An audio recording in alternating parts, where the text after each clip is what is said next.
In tackles for a loss.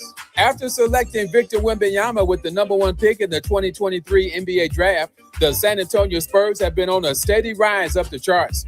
In Wembanyama's rookie season, the Spurs were 22-60 and lost 18 straight games. In year 2, the Spurs were 34-48. This season, the Spurs finished 62-20, second best record in the NBA behind Oklahoma City. This surge has taken the Spurs all the way to the NBA Finals. Game 1 against the Knicks is Wednesday night, 5:30 tip-off on ABC. No debates, no speculation, just the info you need. That's your KBLA Sports Minute. I'm Ray Richardson on KBLA Talk 1580. Let's celebrate. Y'all did it! Loving each other, needing each other. Hey, Los Angeles, KBLA Talk 1580 is turning 5, and we're celebrating in a big way. Oh my God! Join us Friday, June 19th, Juneteenth, 4 to 7 p.m. at the Beehive for our 5th anniversary bash and Juneteenth celebration. We're talking surprise celebrity guests, a special presentation, and a major announcement you will not want to miss. I can't wait to hear it. Plus, live music, dancing, games, and enough food and drink to keep the party going. Yeah, that's what I'm talking about. Of course, you're welcome to bring your own picnic basket, blanket, and lawn chair. And the best part, it's completely free. But here's the thing. You've got to sign up in advance. Space is limited, so don't wait. Head to KBLA1580.com right now and lock in your spot. Friday, June 19th, the Beehive, KBLA Talk 1580. 5 years strong, and we're just getting started. Happy anniversary, KBLA! Yeah, man!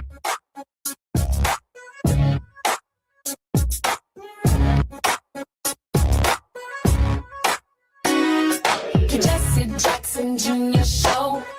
The Jesse Jackson Jr. Show.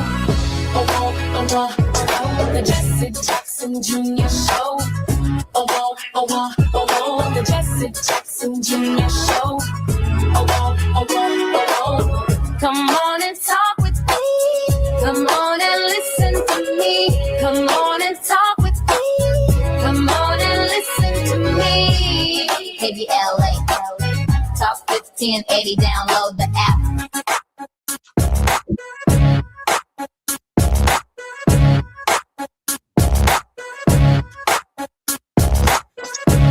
Jesse Jackson Ford, the Jesse Jackson Jr. Show on KBLA Talk 1580. It's Tenacious Tuesday on the Jesse Jackson Jr. Show. And on Tuesdays in the first hour, we're always lighting it up with Liz King. So if you're on the 405, the 101, the 5, the 10, the 118, or the 110, put your seatbelt on. Liz King recently served as Education Equity Senior Program Director for the Leadership Conference on Civil and Human Rights, a position she held from 2015 until 2025. In this role, Ms. King led the organization's work to ensure that all students are fully included in welcoming schools from early childhood through post-secondary education that prepare them for college, careers, life, and the full exercise of their social, political, and economic rights. Liz, welcome forward to your show, Lighting It Up with Liz. How are you, Liz? Congressman, this is definitely your show, but I'm honored to be included. Thank you for having me back on. I am so grateful that you're here, and I'm also very grateful that you brought our very special guest, Dr. James Jones, is Associate Professor of Africana Studies and Sociology and the inaugural director of the Sheila Y. Oliver Center for Politics and Race in America at Rutgers University in Newark. In his scholarly work, Dr. Jones studies racial representation and inequality in American political institutions and centers the career experiences and perspectives of Black government workers. He's also the author of The Last Plantation from Princeton University Press, which analyzes how racism shapes the U.S. congressional workplace and, in return, how Black staffers resist unequal and racist work conditions. He's a leading expert on congressional staff diversity and authored 3 groundbreaking policy reports on racial representation among Hill staffers. Dr. Jones, welcome forward to Lighting It Up with Liz and to the Jesse Jackson Jr. Show.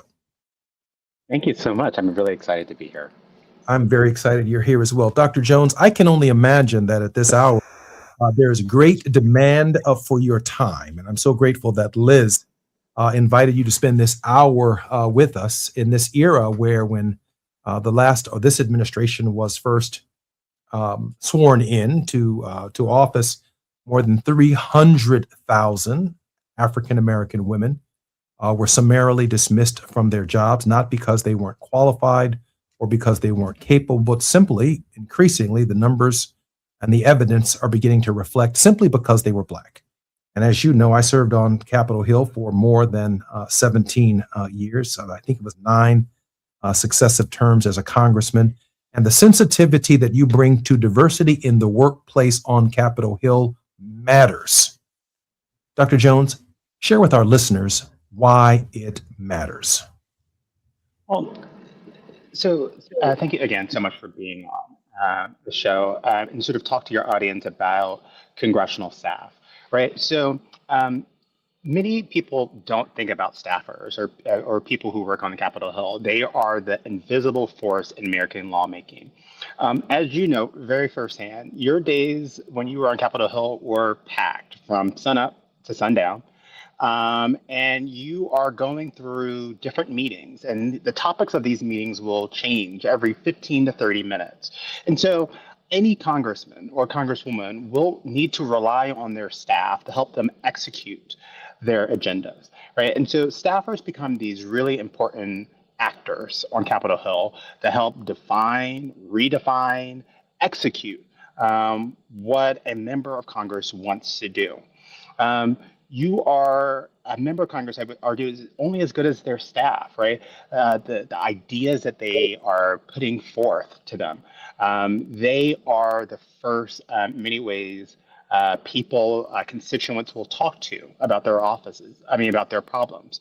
And so you need a good staff who can be able to sort of identify problems that are happening in districts and across the country and actually bring that to the member to develop really thoughtful policy solutions.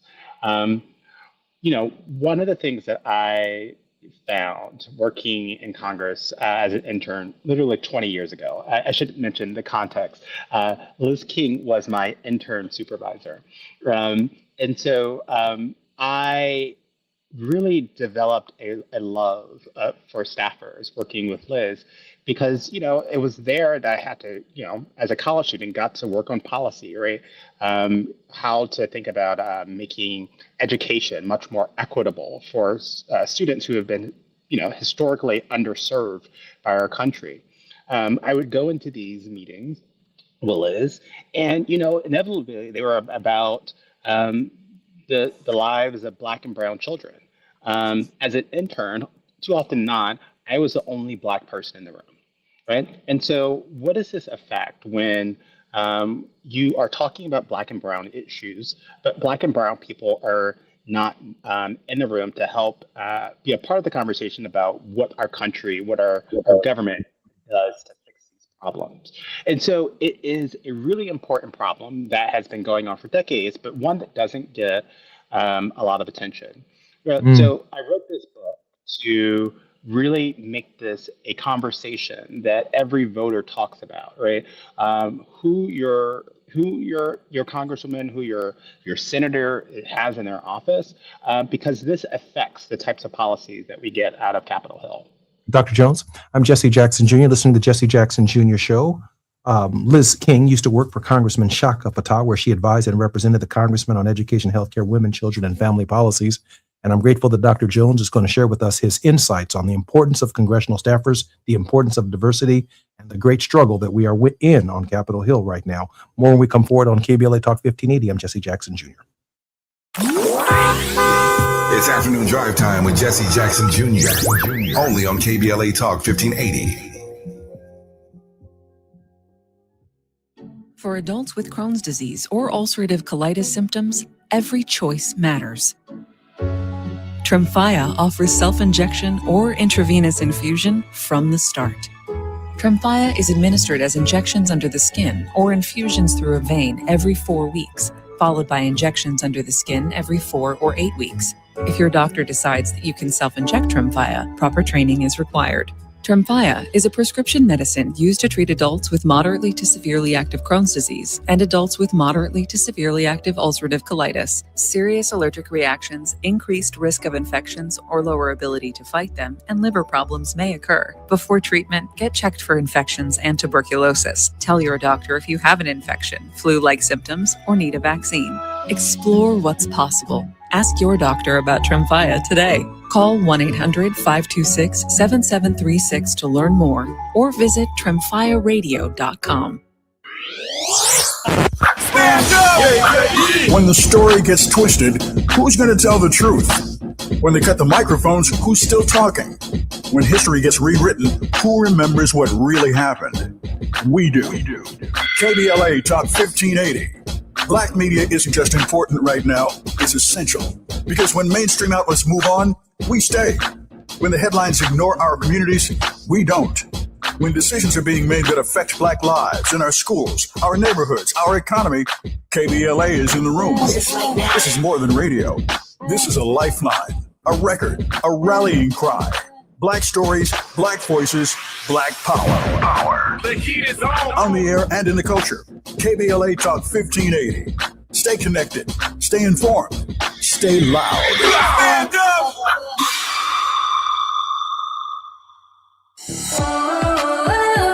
As a fitness coach, my active psoriatic arthritis can slow me down. With Skyrizi, risankizumab Riza, I'm treating my skin and joint symptoms so I can keep moving. Skyrizi, a prescription-only injection for adults, helps me move with less joint pain, stiffness, swelling, and fatigue.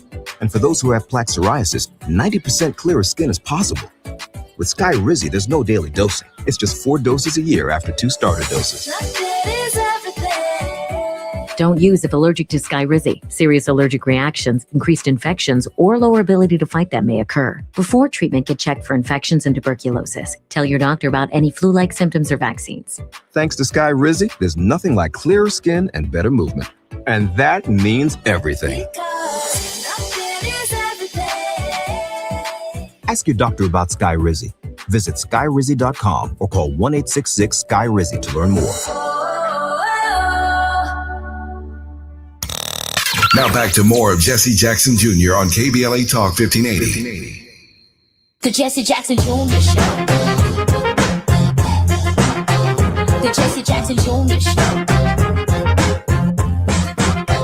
The Jesse Jackson Jr. Show. The Jesse Jackson Jr. Show. King Volley, drop the beat. Come on and talk with me. Come on and listen to me. Come on and talk with me. Come on and listen to me.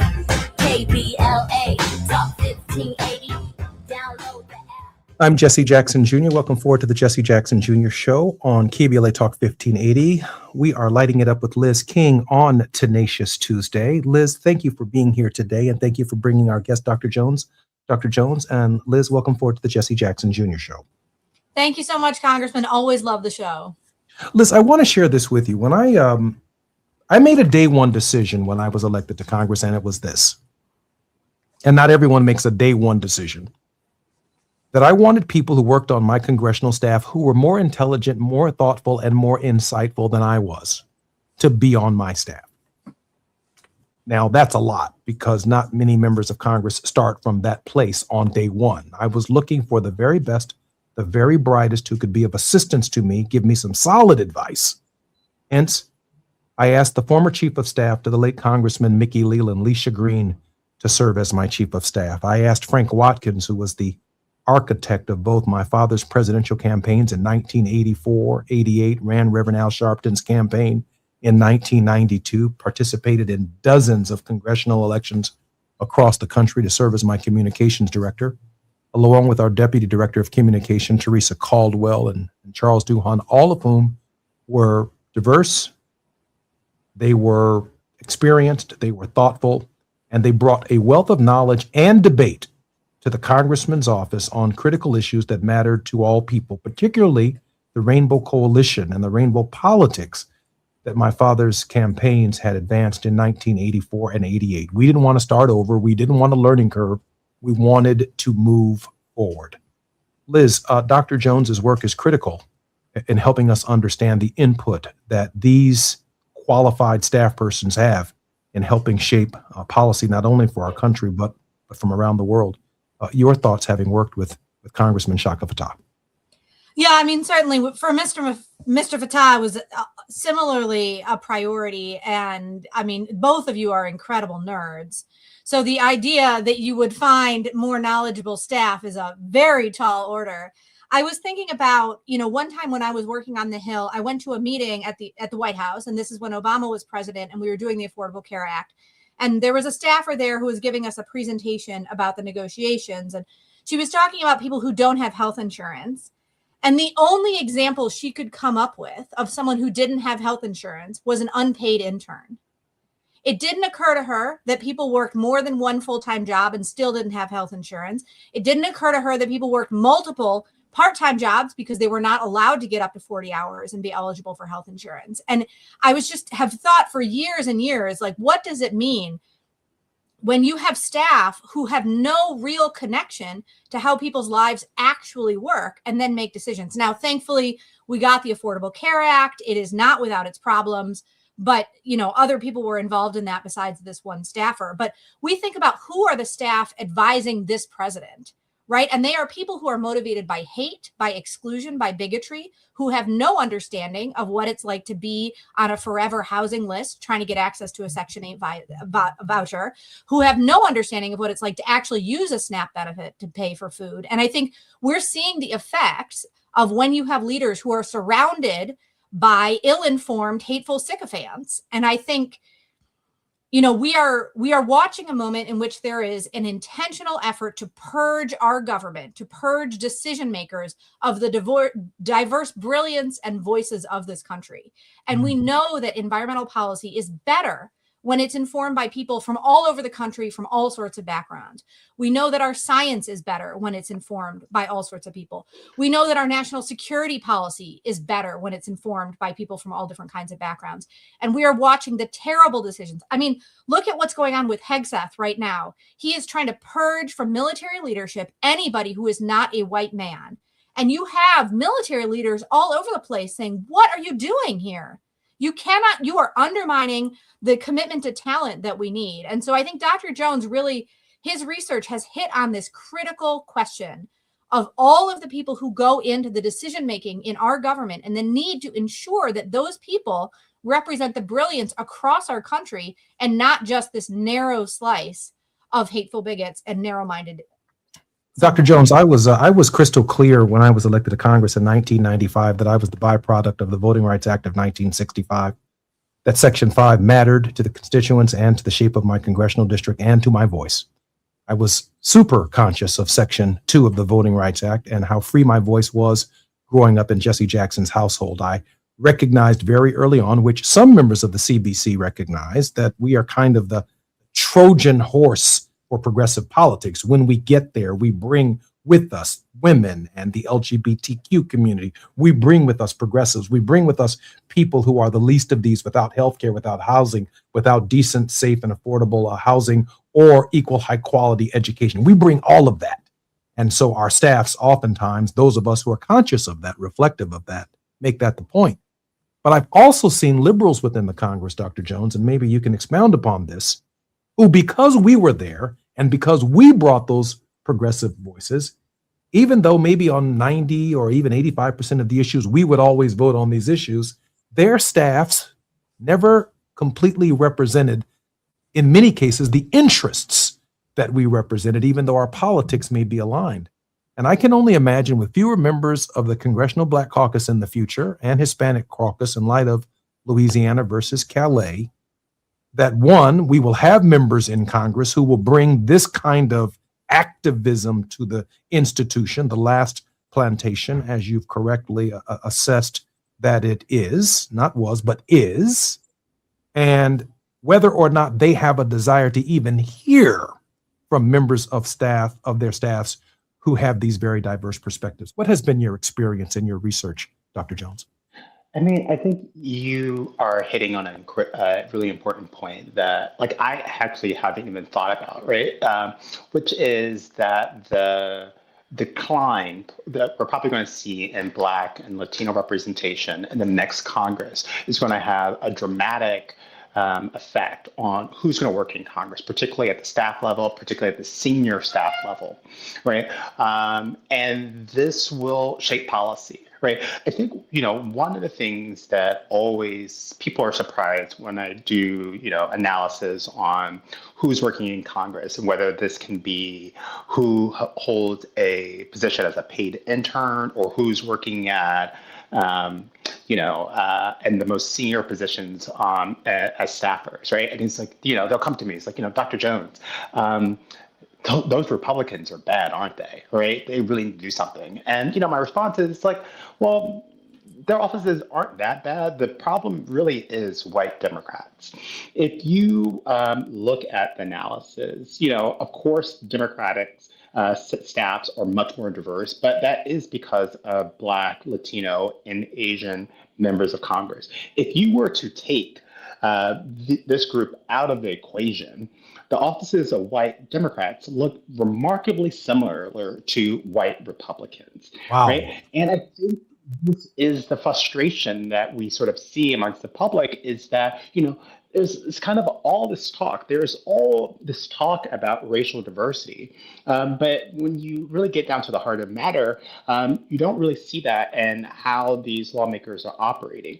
One of the reasons why I think staff are so important, why we should be asking this question about who's working on Capitol Hill and whether this really reflects your priorities, because I think it says something about who you take advice from, who you think is intelligent, and how you treat these people, right? If I can't depend on you to treat people of color, women, as employees nice, respect them, treat them with dignity, value their opinions, what do you think you're going to do to me as your constituent? So I've always thought that understanding how lawmakers make personnel decisions was a larger way of getting into a question about representation in democratic politics. Mm-hmm. I think that's absolutely right. And that was my experience. When I was elected to Congress from the 2nd Congressional District, there were 4 synagogues in the 2nd Congressional District, and I made it a point to have representatives in my office who addressed the issues of Israel and the security of Israel, and of course, the two-state solution and Palestinian self-determination was a factor in my service in the Congress of the United States, particularly on the Foreign Operations Committee. But I also had someone on my staff who worked very closely with, for example, African-American clergy and teachers within the district, and the more than 20 African-American mayors who had infrastructure needs, whose job it was to comb through every appropriations bill, particularly transportation and infrastructure bills, to make sure that communities that we lived in the 20th century that still did not have sidewalks or fresh water, that those needs were being met in every Congress that I served in as well. And so, to your point, Dr. Jones, their willingness to listen to what my constituents say, that my constituents themselves felt comfortable speaking with members of my staff, and then holding me accountable to genuinely representing their legitimate economic needs is a factor in that. And Dr. Jones, I'll go one step further with you. Wouldn't you agree that that also impacts international policy when you think about cuts in USAID or even vaccine-related programs in Africa, that our staff members who are persons of color and are sensitive to the African diaspora have a role to say with their member of Congress in ensuring that those programs are sustained and expanded going forward, now that we're looking, for example, at the Ebola crisis? Yeah, I mean, again, I think what we're talking about is how government works. We're talking about expertise, and you really want the best and the brightest working for our government, right? You want this shaping our policy, right? We talk a lot about representation, and for me, this matters because Congress is supposed to be the people's house, right? It is supposed to be the place out of everywhere in our government where people from diverse interests and diverse backgrounds can come together with and have some type of solution, policymaking solution, right? And it's going to be messy, but we're supposed to be putting together like these sort of really diverse perspectives, right? Thinking of race aside, Congress really operates as a really exclusionary place. Right? It is a political institution, but a workplace second, and it is a horrible workplace, right? It is a horrible workplace in terms of how do you find a job, right? And so, it is exclusionary in that most people don't know how to get job opportunities here. When you do get a job opportunity, it operates through a sort of a network of who you know. And then when you get your first job, it's often going to be either unpaid if you're an intern or low paid work, right? And again, that reinforces this being an exclusionary institution because then the only people who can afford to work in Congress are those who are coming from these sort of privileged backgrounds. So you're not even getting, the sort of economic diversity, those sort of working class perspectives that we need in Congress. As Liz was saying, we're thinking about healthcare policy, right? You're not getting that because in so many different ways, Congress is exclusionary. It is holding back, right, the people who are supposed to be in this institution to sort of voice their opinions about how government should work. Liz, we have about a minute and 30 seconds before we come forward. Liz, Congress is notorious for passing laws that exempt itself for everybody else and exempts itself from the same workplace rules that it requires of everyone else. Having been there, Liz, your initial thoughts?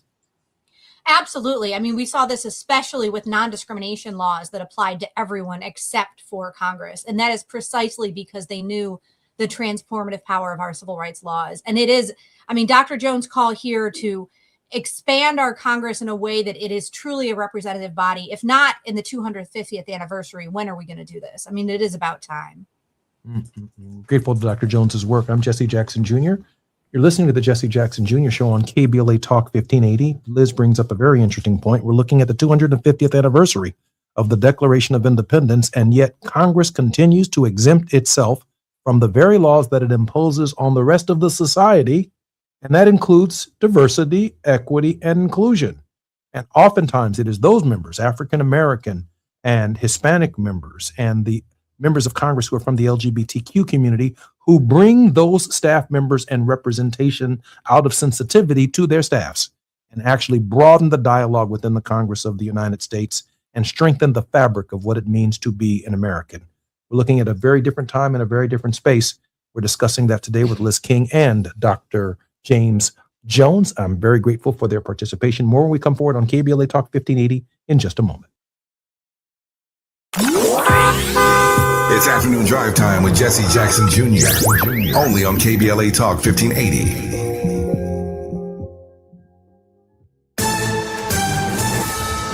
I'm Amber Payton with BIN News Now. June is crunch time for the Supreme Court, with more than 24 opinions expected before summer recess. There's actually a case now which argues ballots have to be received by election day. Pending cases include whether states can count mail-in ballots received after Election Day during a 5-day grace period. Another major case involves birthright citizenship after a lower court blocked President Trump's order limiting citizenship for some children born in the U.S. Black Los Angeles Mayor Karen Bass says she's confident heading into today's primary election. Bass told KABC-TV she thinks she'll be fine, as polls show her nearly tied with City Councilwoman Nithya Raman, with Spencer Pratt close behind. And Sean Diddy Combs could face new charges while serving time in New Jersey. TMZ reports Los Angeles officials are reviewing sexual battery claims made by publicist Jonathan Hay, who says Combs assaulted him in 2020 and 2021. Get BIN News Now on demand 24/7 on the iHeartRadio app. Still hiding your legs because of spider or varicose veins? West Medical offers minimally invasive pain treatments that require little downtime. Most PPO insurance plans cover treatment, and they verify your benefits free. Call 1-800-WEST-MED today for your free consultation. This is the KBLA Sports Minute with Ray Richardson. Cleveland Browns general manager Andrew Berry said Monday's trade that sent Defensive Player of the Year Myles Garrett to the Rams would not have happened unless the Rams included linebacker Jared Verse in the deal. Verse made the Pro Bowl in his first 2 seasons with the Rams. Last season, Verse led the Rams in sacks with 7.5 and was second on the team in tackles for a loss. After selecting Victor Wembanyama with the number 1 pick in the 2023 NBA draft, the San Antonio Spurs have been on a steady rise up the charts. In Wembanyama's rookie season, the Spurs were 22-60 and lost 18 straight games. In year 2, the Spurs were 34-48. This season, the Spurs finished 62-20, second best record in the NBA behind Oklahoma City. This surge has taken the Spurs all the way to the NBA Finals. Game 1 against the Knicks is Wednesday night, 5:30 tip-off on ABC. No debates, no speculation, just the info you need. That's your KBLA Sports Minute. I'm Ray Richardson on KBLA Talk 1580. You can't fix what you won't face, and we face it every day. This is KBLA Talk 1580. In a world full of noise, one station keeps it real. KBLA Talk 1580, where the conversation goes deeper, the voices sound like yours, and the issues that matter most to our community take center stage. Progressive, powerful, unapologetically us. Whether you're driving through the city or tuning in from your home or office, join the public square. KBLA Talk 1580, your home for talk that enlightens, encourages, and empowers. Listen live on our free KBLA 1580 app, on our website at KBLA1580.com, or on your radio dial at 1580 AM. Let's be real. For too long, too many of our students have sat in overcrowded classrooms in underfunded public schools. But as head of the San Diego School Board, Richard Barrera changed that. Under Barrera's leadership, student literacy rose from the state average all the way to number 1 among major urban school districts. Barrera led the way for smaller classrooms and for teachers to be paid what they're worth. Barrera funded more counselors and mental health services, and community schools that teach real-world skills for future jobs. A community organizer who became an education leader to fight for our kids. The only candidate for State Superintendent of Public Instruction, backed by the 310,000 classroom educators of the California Teachers Association. Vote Democrat Richard Barrera for State Superintendent. Ad paid for by California Teachers Association Independent Expenditure Committee, not authorized by a candidate or committee controlled by a candidate. Medicare Fraud Prevention Week focuses on the actions everyone can take to prevent Medicare fraud, errors, and abuse. Learn how to protect yourself and your loved ones by joining the Senior Medicare Patrol, or SMP, for Medicare Fraud Prevention Week, held the week of June 5th. Learn more at californiasmp.org or by calling 1-855-613-7080. His mother was a teacher and activist. His father was a Navy veteran. He built a company worth billions, and then he walked away from it, turning from profit to purpose, helping those who need it most. That's Tom Steyer. When big oil tried to pollute our air and water, Tom fought to stop them, and won. When corporations were dodging taxes, Tom closed the loophole and got billions for public schools. And when party leaders were afraid to take on Trump, he led a movement to impeach him. This president is unfit, he's dangerous, and we need to get rid of him. Now, Trump is attacking Tom because, like the oil companies and the tax cheats, Donald Trump knows Tom Steyer answers to no one and will do whatever it takes to stop special interests and start lowering costs for Californians. I can't do it by myself. I need you guys to be with me, and we need to do this together. Politicians make promises. Tom Steyer makes a difference. Make sure you vote Tom Steyer for governor, June 2nd. Ad paid for by Steyer for Governor 2026. You're listening to Jesse Jackson Jr. on KBLA Talk 1580. The Jesse Jackson Jr. Show. The Jesse Jackson Jr. Show. The Jesse Jackson Jr. Show. The Jesse Jackson Jr. Show. King Quality drops the beat. Come on and talk with me. Come on and listen to me. Come on and talk with me. Come on and listen to me. KBLA Talk 1580. Download the app. I'm Jesse Jackson Jr. Welcome forward to the Jesse Jackson Jr. Show on KBLA Talk 1580. It's Tenacious Tuesday, and we're lighting it up with Liz King. Liz, welcome forward to the Jesse Jackson Jr. Show. Thank you so much, Congressman. Glad Liz, to be here. I am so grateful that you brought Dr. James Jones, the author of The Last Plantation, to the Jesse Jackson Jr. Show. It's a revealing look at the covert and institutionalized racism lurking in the congressional workplace. His work combines groundbreaking research and compelling firsthand accounts from scores of congressional staffers. Jones's work uncovers the hidden dynamics of power, privilege, and resistance in Congress.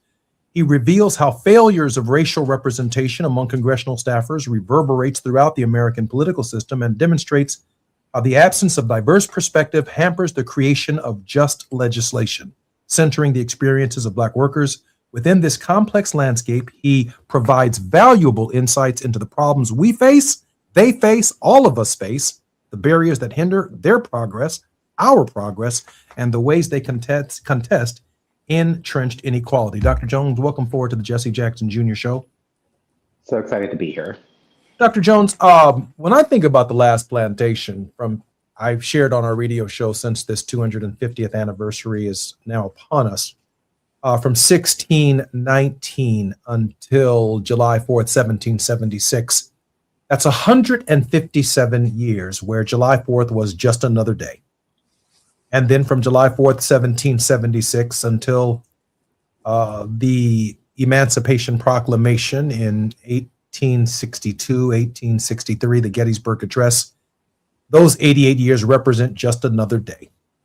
And now we find ourselves at the hour of the publication of your studies and your work, comparing what's taking place on the nation's legislative body, on Capitol Hill, as a form of plantation. Why the imagery of a plantation to describe what staffers are experiencing, and hence the kind of representation we're getting as a result of what their experiences truly are? So I want to start by saying, even though The Last Plantation is the title of my book, The Last Plantation is not a name that I've given to Congress, right? It's one that members of Congress, their staff, and journalists have used for decades to describe the racial hierarchy that is present on Capitol Hill, right? So this history goes back 6 decades. To the 1964 Civil Rights Act, right, which Congress passed, and some have argued is the most important legislation Congress has ever passed. Because you have to remember, prior to 1964, 90% of American workplaces were segregated by race and gender. The Civil Rights Act changed that, right? It ushered people of color, women, into roles where they were previously excluded, right? And, I think we're living in the year 2026 where, the Trump administration is trying to undo this progress. But again, this is a landmark piece of legislation. The catch is it just didn't apply to Congress. Congress wrote itself out of it, right? And so as it goes, Congress was literally abolishing the plantations that were still actually, functioning in the 1960s, but it left one intact, the U.S. legislature. So it was the last plantation, right? And so, I use this really, recognizable institution, and everyone knows it when you see it. What a plantation is, as a way to unpack the sort of the hidden ways in which race and racism is shaping the business of the legislature from day to day and its policymaking. When you think about the 1964 Civil Rights Act and you think about Lyndon Johnson and Dr. King and others who helped set the climate for the passage ultimately of that legislation and the compromises of how the legislation actually came into existing, adding sections of it to a transportation bill because you had to get the Southern Democrats and the Dixiecrats to buy into their local projects in order to advance workplace fairness. But there was also within the Congress in 1964 a fairly large group of Southern Dixiecrats who, while they they objected to the idea of civil rights for all Americans, they certainly, Dr. Jones, weren't willing to apply it to themselves. The hypocrisy is obviously evident. It's so evident, right? I mean, in part, you have to think about how these lawmakers are understanding their own power, right? And, for so long, they can just do whatever they want. And this has been the story of the congressional workplace. It is a place that really is kind of lawlessness, right? There are really, a strange lack of rules, right? And so when we are sort of talking about applying the Civil Rights Act to Congress, and it's not only the Civil Rights Act, right? But it is things like OSHA, right?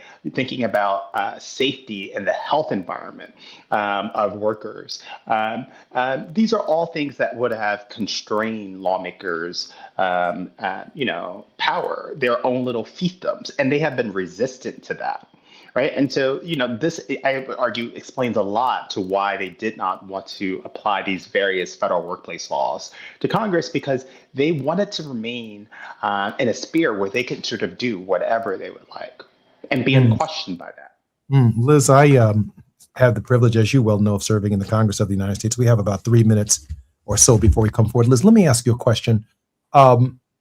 Would it help Democrats in the midterms if, in fact, they advance the idea of stronger legislation that would incorporate, if you will, to use the term gerrymander, or to annex, if you will, previous legislation and civil rights laws to the Congress itself and set up the necessary bodies to enforce those laws against members?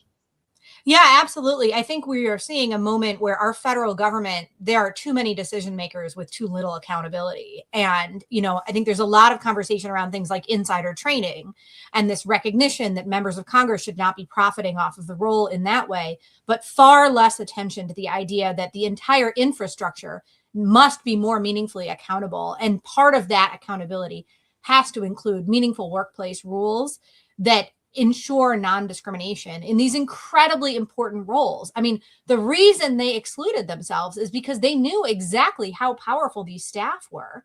One thing I hope we'll get to talk about is sort of the way in which these staffer roles work as ladders.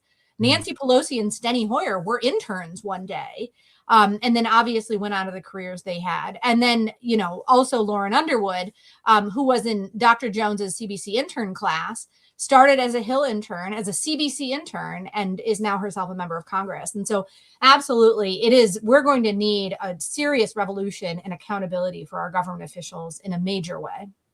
Dr. Jones, we have about 2 minutes before we come forward. In your title, The Last Plantation, Racism and Resistance in the Halls of Congress, share with us your thoughts on the resistance movement in Congress. Right. I mean, this is the question I love, right? And this is a story, how I talk about Black staffers, and I didn't see them as victims. I saw them as really powerful people who were doing things on Capitol Hill, and I wanted to sort of tell that story, right? I think, Liz just brought up, the fact that when I was an intern, I was interning with Lauren Underwood, right? And we had these really great ambitions about what we could do. And part of that was the opportunity to work in Congress, right? This gives you a mirror to sort of assess your talents and sort of see how you can, make a change, right? And so this can happen in a variety of ways. I think, what I talk about in the book is how Black staffers have been crucial, right? How they make sure that, if you are having a congressional hearing, that it focuses on the right issues, that you're going to have the right people who are testifying, whether you are, I would say, a variety of ways that, the representation matters. It is important to have, again, a diverse workforce. And let's just be honest. It's impossible for members of Congress who are doing funerals, who are preaching at church on Sunday mornings, who are registering people to vote, who are doing high school graduations, elementary school graduations, shaking hands, kissing babies, going to hearings, voting thoughtfully on critical pieces of legislation, offering amendments to legislation, sponsoring legislation and filing their own legislation on issues that matter not only to the people of their district, but to people across the country, trying to get 218 votes to pass a piece of legislation and then coordinate it with the Senate of the United States. If you think a member of Congress does all of that by themselves, then you have no idea what you're talking about. I think inherent in what Dr. Jones is talking about is absolutely the truth. A diversity of opinions matter. I'm Jesse Jackson Jr. More on KBLA Talk 1580 when we come forward with Lighting It Up with Liz. While you're stuck in traffic, we can at least bring you up to speed on the news of the day. You're listening to Jesse Jackson Jr. only on KBLA Talk 1580.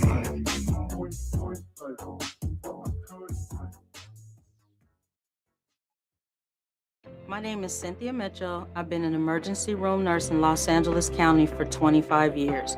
I've been there through every fire season, every outbreak, every earthquake. Every time Los Angeles needed us, the doctors and nurses of Los Angeles County showed up. And right now, I'm seeing another disaster coming. Trump's cuts to Los Angeles County's healthcare system are a public health crisis in the making. Medi-Cal, public hospitals, disaster preparedness are all at risk, but we can stop it. Measure ER fights back against these cuts. For a half a penny, we keep emergency rooms open, care within reach for working families, and doctors and nurses serving the communities we love. When you vote yes on Measure ER, you're not just voting for healthcare, you're voting for LA. Vote yes on Measure ER by June 2nd. Ad paid for by Yes on ER, Restore Healthcare for Angelenos, sponsored by St. John's Community Health and Health Justice Action Fund. Ad committee top funder, St. John's Community Health. LADWP customers get rebates up to $1,500 when you install a qualified electric vehicle charger at your home. It's like having a gas station in your garage. Get extra savings when you combine LADWP rebates with federal tax credits on chargers installed before June 30th. Visit ladwp.com/EV today and start saving. That's ladwp.com/EV. Going to a World Cup match in LA this summer? Ditch the parking stress and ride Metro. With direct service from across LA County, it's the easy way to get there for just $1.75 each way. Let's be real. For too long, too many of our students have sat in overcrowded classrooms in underfunded public schools. But as head of the San Diego School Board, Richard Barrera changed that.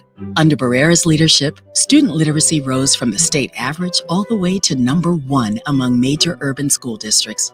Barrera led the way for smaller classrooms and for teachers to be paid what they're worth. Barrera funded more counselors and mental health services, and community schools that teach real-world skills for future jobs. A community organizer who became an education leader to fight for our kids.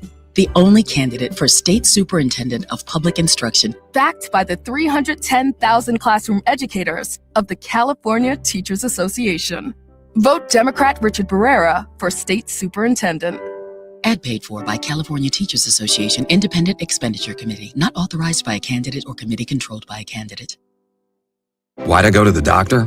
Working on the farm, my heart kept skipping a beat. I didn't think much of it, but my daughters made me get checked out. Turns out I have atrial fibrillation, which increases the risk of stroke about 5 times. Symptoms like irregular heartbeat, heart racing, chest pain, shortness of breath, fatigue, or lightheadedness can come and go. But if it's AFib, the risk of stroke remains. If you have symptoms, contact a doctor. I'm so glad I did. Visit notimetowait.com. Sponsored by Bristol Myers Squibb and Pfizer. Lots of places can expose you to identity theft. Oh no. That's why LifeLock monitors hundreds of millions of data points a second for threats to your identity, which is way more than anyone can do on their own. If we find anything suspicious, like new loans or changes to your financial accounts, we alert you right away, all through text, phone, email, or the LifeLock app. Get the alerts that could make all the difference. Save up to 30% with promo code NEWS at lifelock.com. Terms apply. Zach Sokoloff is the only Democrat running for city controller. He is a lifelong Democrat and is endorsed by the California Democratic Party and LA County Democratic Party. Zach taught at Jordan High School in Watts and created a jobs training program to build career pathways for young people. He's fought for equity and justice and will continue that fight as city controller. Vote Democrat. Vote Zach Sokoloff for LA City Controller by June 2nd. Paid for by Zach Sokoloff for Controller 2026. Additional info available at ethics.lacity.gov. KBLA Talk 1580. We've got a lot to talk about. KBLA Talk 1580, connecting you with services and solutions. The midterm elections are upon us. It is voting season once again. Common Cause's motto is fighting for the democracy we deserve. In service of that goal, Common Cause puts its state and national policy expertise, massive network of grassroots supporters, and nonpartisan approach into action to strengthen our democracy against the challenges we face today. They work at every level of government on priorities that impact each of our lives, like defending the right to vote, limiting big money's influence on our elections, holding public officials accountable, and more. Common Cause is a nonpartisan grassroots organization dedicated to upholding the core values of American democracy. They seek to empower all people to make their voices heard in the political process. This election may be the most important one ever. If you'd like to make a donation or volunteer in service to the Constitution, please visit commoncause.org. That's commoncause.org. This is a community call to action from KBLA Talk 1580.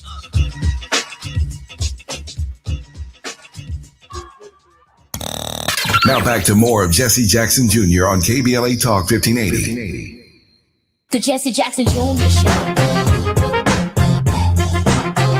The Jesse Jackson Jr. Show. The Jesse Jackson Jr. Show. The Jesse Jackson Jr. Show. King Volley drops the beat. Come on and talk with me. Come on and listen to me. Come on and talk with me. Come on and listen to me. KBLA Talk 1580.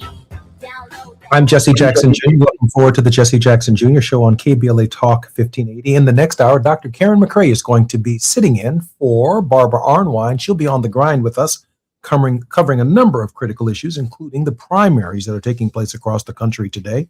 In this hour, we are lighting it up with Liz King. Liz served as the Education Equity Program Director for the Leadership Conference on Civil and Human Rights. Prior to joining the conference, Ms. King served as Senior Policy Associate for the Education at the Children's Defense Fund, where she focused on school discipline reform and school funding equity. Liz, welcome forward to the Jesse Jackson Jr. Show. Thanks, Congressman. Loving the conversation so far. And I am so honored that your very special guest, our very special guest, Dr. James Jones, Associate Professor of Africana Studies and Sociology and the inaugural director of the Sheila Oliver Center for Politics and Race in America at Rutgers University in Newark, New Jersey, is our very special guest. Dr. Jones, where can we get your book, The Last Plantation, Racism and Resistance in the Halls of Congress? Well, you can get The Last Plantation anywhere books are sold, but I'll say if you go to Princeton University Press website right now, it's on sale 50% off as a hard copy. So that's where I would go directly. Fantastic. It's available wherever books are sold. And once again, it's on the Princeton University website. Princeton University books on their website. Fantastic. Let me ask you another question, Dr. Jones, if I might. And then, of course, Liz, I'm going to give Dr. Jones the opportunity to give us a word of hope at the top of the show. So my question hopefully will be brief. Dr. Jones, I'm wondering if in your reflection, because Congress has a way of kicking the can down the road, if you think the issues raised by Congress and accountability, whether Democrats regain control of Congress in 2026, that we can expect some measures from a new Congress where Democrats will hold the Congress itself to higher standards. We've seen some of everything in this Congress and from this administration. And I'm wondering if compliance with the 1964 Civil Rights Act is something that Democrats can make a big issue in 2026, or whether or not more of the same when Congress turns its attention to Donald Trump. Dr. Jones. So, to be honest, I'm going to say it's going to be more of the same, right? So, to be sure, Congress passed the Congressional Accountability Act in 1996 to come into compliance. This was a Republican effort. It took 20 years for that to actually become meaningful, and that's only because Congress was shamed into doing so under the Me Too era, right? This has been a problem that both Democrats and Republicans have ignored. I think the way that we change this is by changing who is in Congress, right? I think, there is a complicity that we are seeing across the board amongst members of Congress who are unwilling to sort of challenge the status quo, right? The problems that I talk about in my book are not new by any means, right? They are well known to everyone inside Washington, but they have been unwilling to really address anything. I think the key to changing things is for, the broader public to become knowledgeable about this issue and to then force members of Congress to do this, right? The only way that members of Congress will become accountable is this is something that challenges their reelection. That's interesting because I have to be honest with you. I share with people when I was in Congress and when I was running for Congress that you're electing me to be your representative. You're not necessarily electing me to be someone who personally can live up to the highest possible standards as your pastor. Liz, I am deeply concerned as to whether or not members of Congress themselves see themselves in the capacity of being able to live to the very high standard that they hold the American people to. Liz?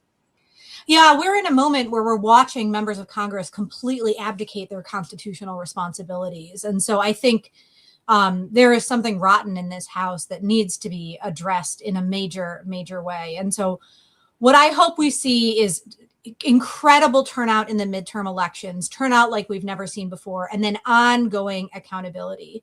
I think it is unfair to ask members of Congress to be perfect. It is perfectly reasonable to ask them to do their damn jobs, to comply with the responsibility given to them by the Constitution, and behave and be held to the same standard as any other employer in the United States. And I think that is an expectation we can have of them, that we should have of them, and that we need to solve problems big and small, and everyone has a role to play. Everyone has a role to play, whether they're working in a congressional office or working at the White House or whatever role they might have, wherever they might be in a local nonprofit or community-based organization. I think we are in a all hands on deck moment in our democracy. And I'm sure you're going to talk about this more in your next segment, but our democracy requires all of us. It requires all of us to bring our gifts and talents, even when they close the door, even when they tell us we're unwelcome, even when they tell us they don't need us. It's up to us to knock down the door, to bring our talents, to bring our perspectives, and to be heard in our democracy. Dr. Jones, we try to ask our very special guest to offer a word of hope at the conclusion of our show. You have about 1 minute and 30 seconds.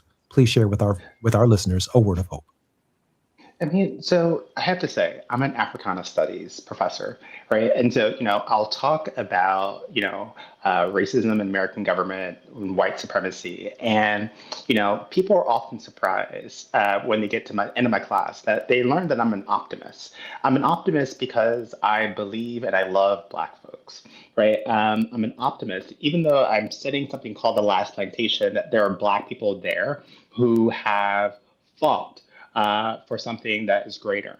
So I think as long as Black people are there, as long as we are here, we will survive and we will contribute to something that has always been greater than ourselves, right? And so I think that the challenges that we are facing are numerous. They are scary, right?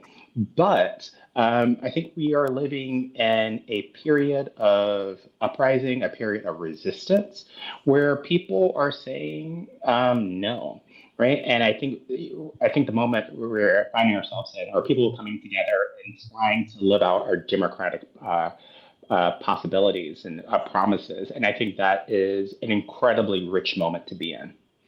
Dr. Jones, thank you for coming on our show today. Thank you so much. Please know that you're always welcome back. Liz, I love you, and there's nothing you can do about it. Congressman, the feeling is mutual. I hope to see you soon.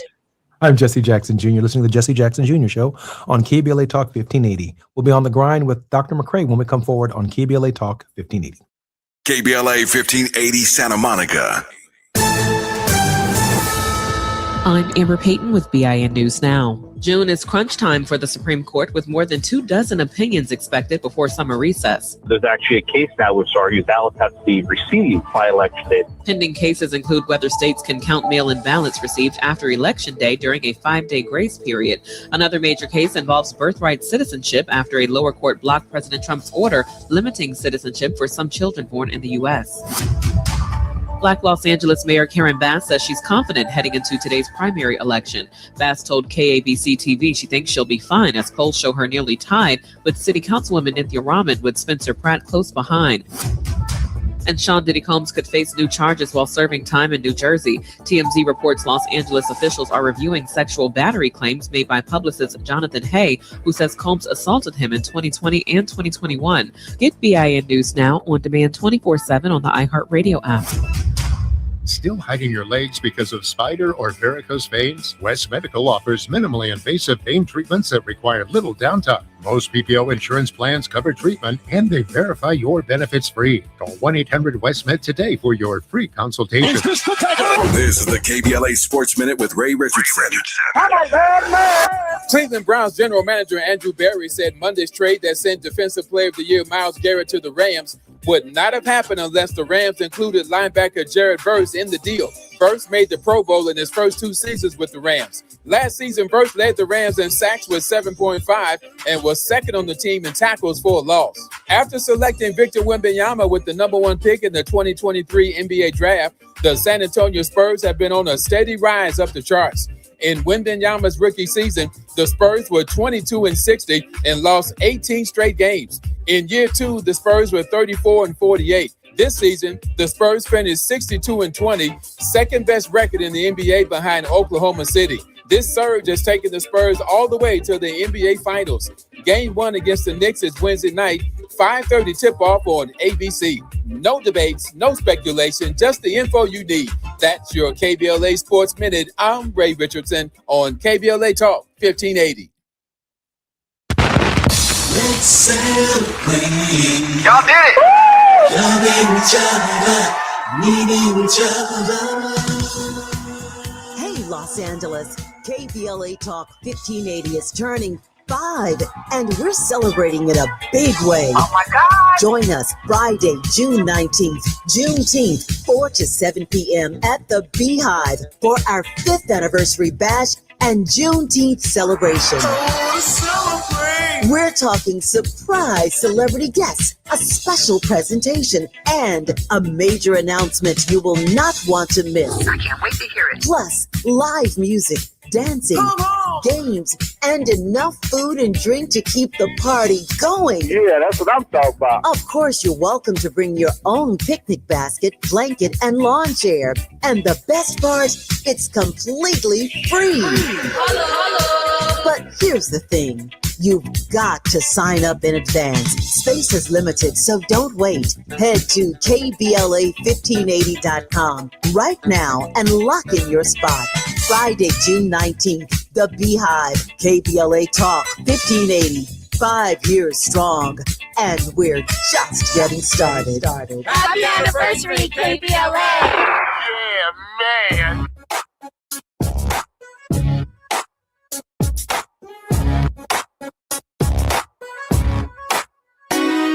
The Jesse Jackson Jr. Show.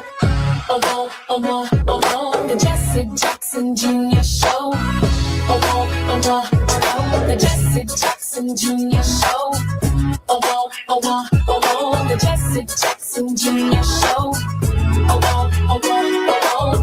Come on and talk with me. Come on and listen to me. Come on and talk with me. Come on and listen to me. KBLA Talk 1580. Download the app.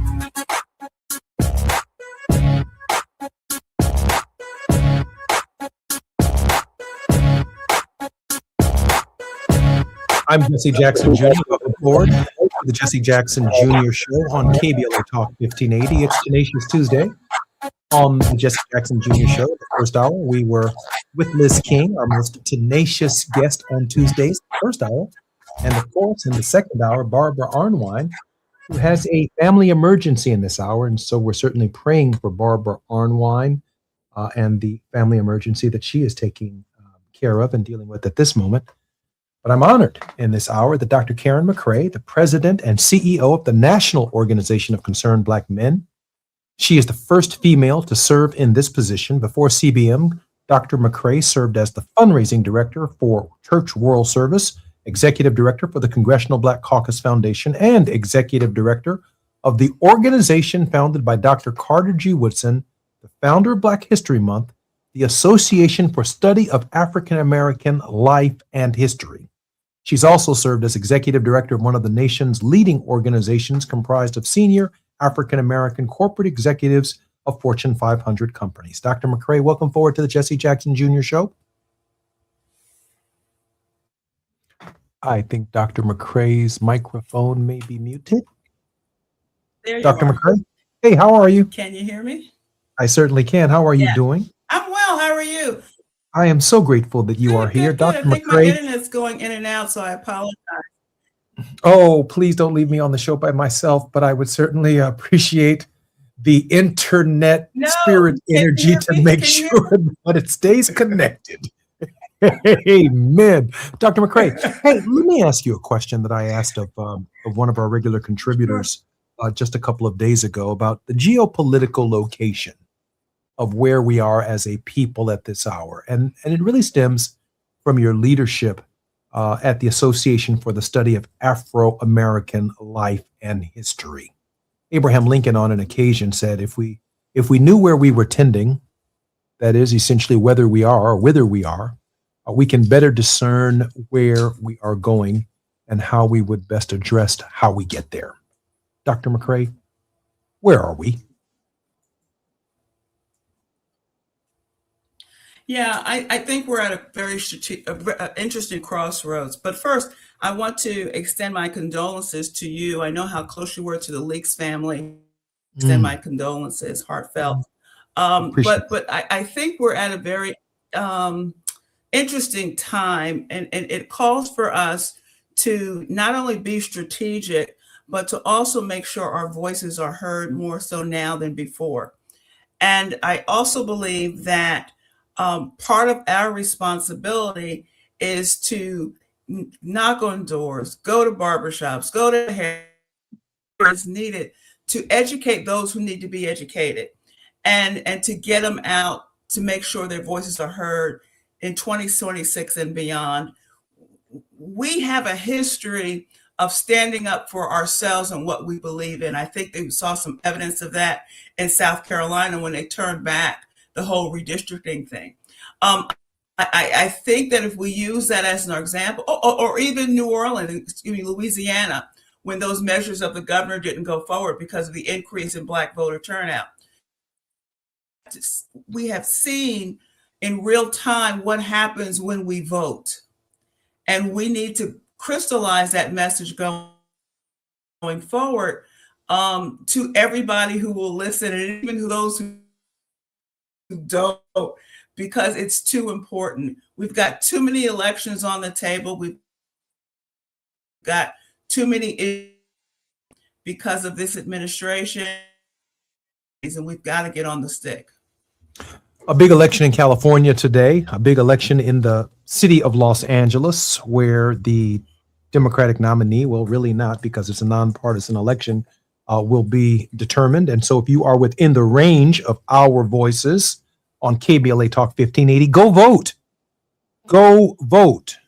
Your voice counts. It matters. Absolutely. And we can talk about it all day long, but if those of you in California don't show up at the polls and send a signal to the nation of the resistance that we expect, given what we are confronting as a nation and as a people, we will simply find ourselves in the exact same place we are in at this moment. So I really appreciate your thoughts on that, Dr. McCray. I'm wondering in this moment, and we have just about 2 minutes before we come forward for our break, when you look at what happened to potentially happened to Jim Clyburn and South Carolina, and obviously the Cleo Fields in Louisiana, and the threat to Benny Thompson. The struggle that we find ourselves in 2026 is obviously the same place we're going to find ourselves in 2028, in 2030 with the reapportionment plan, and the census, and 2032, the redistricting plan nationally. We are in quite a battle for quite a long period of time that does extend beyond 2026. Correct, Dr. McCray?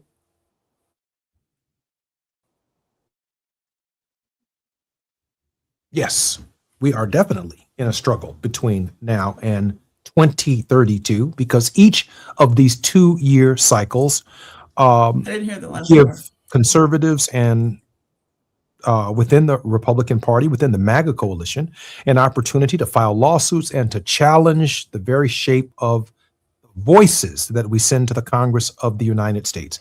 I'm Jesse Jackson Jr. Our very special guest in this hour is Dr. Karen McCray, the president and CEO of the National Organization of Concerned Black Men.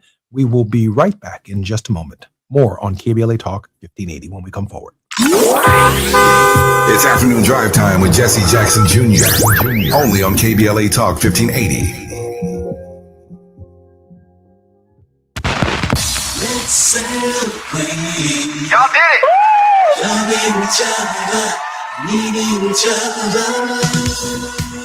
Hey, Los Angeles, KBLA Talk 1580 is turning 5, and we're celebrating in a big way. Oh my God. Join us Friday, June 19th, Juneteenth, 4 to 7 p.m. at the Beehive for our 5th anniversary bash and Juneteenth celebration. We're talking surprise celebrity guests, a special presentation, and a major announcement you will not want to miss. I can't wait to hear it. Plus, live music, dancing, games, and enough food and drink to keep the party going. Yeah, that's what I'm talking about. Of course, you're welcome to bring your own picnic basket, blanket, and lawn chair. And the best part, it's completely free. But here's the thing. You've got to sign up in advance. Space is limited, so don't wait. Head to KBLA1580.com right now and lock in your spot. Friday, June 19th, the Beehive, KBLA Talk 1580. 5 years strong, and we're just getting started. Happy anniversary, KBLA. Yeah, man. In a world full of noise, one station keeps it real. KBLA Talk 1580, where the conversation goes deeper, the voices sound like yours, and the issues that matter most to our community take center stage. Progressive, powerful, unapologetically us. Whether you're driving through the city or tuning in from your home or office, join the public square. KBLA Talk 1580, your home for talk that enlightens, encourages, and empowers. Listen live on our free KBLA 1580 app, on our website at KBLA1580.com, or on your radio dial at 1580 AM. For adults with Crohn's disease or ulcerative colitis symptoms, every choice matters. Tremfya offers self-injection or intravenous infusion from the start. Tremfya is administered as injections under the skin or infusions through a vein every 4 weeks, followed by injections under the skin every 4 or 8 weeks. If your doctor decides that you can self-inject Tremfya, proper training is required. Tremfya is a prescription medicine used to treat adults with moderately to severely active Crohn's disease and adults with moderately to severely active ulcerative colitis. Serious allergic reactions, increased risk of infections or lower ability to fight them, and liver problems may occur. Before treatment, get checked for infections and tuberculosis. Tell your doctor if you have an infection, flu-like symptoms, or need a vaccine. Explore what's possible. Ask your doctor about Tremfya today. Call 1-800-526-7736 to learn more, or visit tremfyaradio.com. Now back to more of Jesse Jackson Jr. on KBLA Talk 1580. The Jesse Jackson Jr. Show. The Jesse Jackson Jr. Show. The Jesse Jackson Jr. Show. The Jesse Jackson Jr. Show. King Volley, drop the beat. Come on and talk with me. Come on and listen to me. Come on and talk with me. Come on and listen to me. KBLA Talk 1580. Download the app. I'm Jesse Jackson Jr. Welcome forward to the Jesse Jackson Jr. Show on KBLA Talk 1580. It's Tenacious Tuesdays, and we are with Dr. Karen McCray, the president and CEO of the National Organization of Concerned Black Men, also former executive director of the Congressional Black Caucus Foundation and executive director of the organization founded by Dr. Carter G. Woodson, the founder of Black History Month, the Association for the Study of African American Life and History. Dr. McCray, welcome forward to the Jesse Jackson Jr. Show. Dr. McCray will be with us momentarily, a small technical difficulty. I am in this moment reflecting upon our previous conversation with Dr. James Jones, and I'm thinking about, while we have focused primarily on the redistricting efforts of members of Congress who, if we don't vote, if we don't participate in the primary process in California, which is taking place today, the end of second Reconstruction could look like the end of first Reconstruction, and we'd be heading generally in the direction of fewer African Americans, Hispanics, and people of color in the Congress of the United States representing us entirely. But Dr. James Jones, in the last hour, the author of a new book called The Last Plantation, Racism and Resistance in the Halls of the Congress of the United States, reminds us that these members of Congress bring with them super qualified staffs. That's about 18 people who work to provide the congressman with information that ranges all the way from what to vote for, how to vote, what to vote on, to providing policy papers, to helping draft and craft legislation that matters to our people. In other words, it's not just the members of Congress that we could be losing in this process. It is the staff persons who interact with the committees, with the other members of Congress, to try and reach a consensus to get 218 votes around whatever piece of legislation is being offered by members of Congress. And so I'm very grateful in this hour that Dr. Karen McCray, the former executive director of the Congressional Black Caucus Foundation, is with us. Dr. McCray, welcome forward to the Jesse Jackson Jr. Show.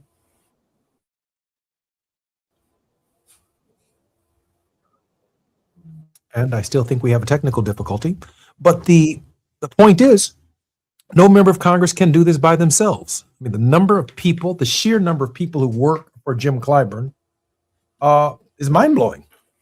The number of people who work for Hakeem Jeffries, including members of Congress who relate to the leader's office in the Congress of the United States, it's mind-blowing. The fact that his office has liaisons in every major agency in the federal government, it's just mind-blowing because he is the Democratic leader in the Congress of the United States. And so while we are concerned about our representation in terms of the color and the attitude, the historical perspectives of members of Congress who are elected from voting rights districts, they also come with them with a staff of people who are super qualified to answer questions of transportation and disparities, from health to education to housing, and to make sure that their members of Congress at all times are on point.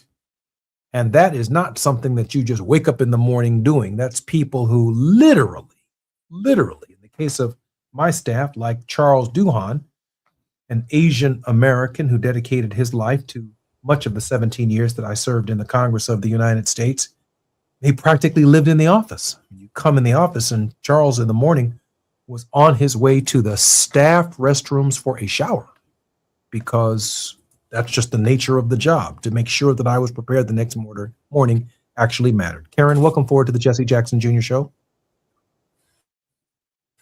Thank you. Sorry Karen. about that. I don't know what's going on. Oh, not a problem at all. Karen, listen, our Dr. James Jones was our last guest on the program in the last hour, and he wrote a book called The Last Plantation, Racism and Resistance in the Halls of Congress. He posits in it a thesis that more than the member of Congress, there are staffs on Capitol Hill that matter to this proposition as well. And when they tend to come from voting rights district, their voices are far freer when they come from a congressman from a voting rights district than, let's say, the white liberals in the Congress, some of whom hire black staffers, others of whom hire staffers who may be black in color and may be black in aptitude, but it doesn't necessarily mean that the congressman wants to hear their views and points of views on the staff. Can you share with our listeners some of the reality of what it means to be a congressional staffer and some of the challenges that they confront?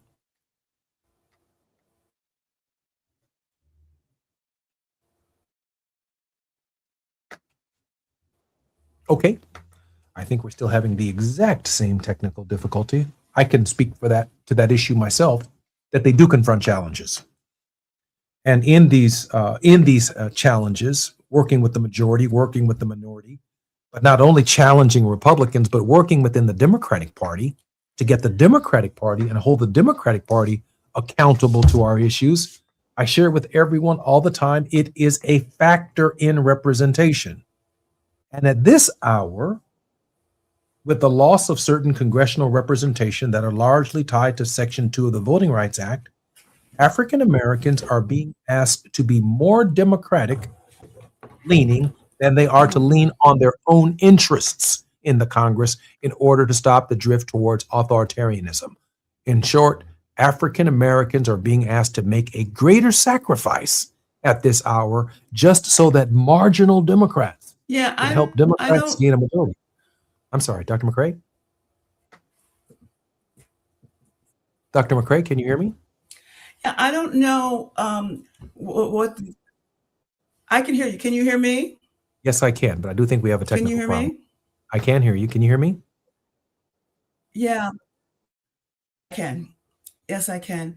I don't know what the fallacy is with respect to just because folks cosplay being Black, where they can actually serve Black constituencies on Capitol Hill. The numbers of Black staff members on Capitol Hill is not increasing, so to speak. It is staying status quo, and in many cases, it's decreasing.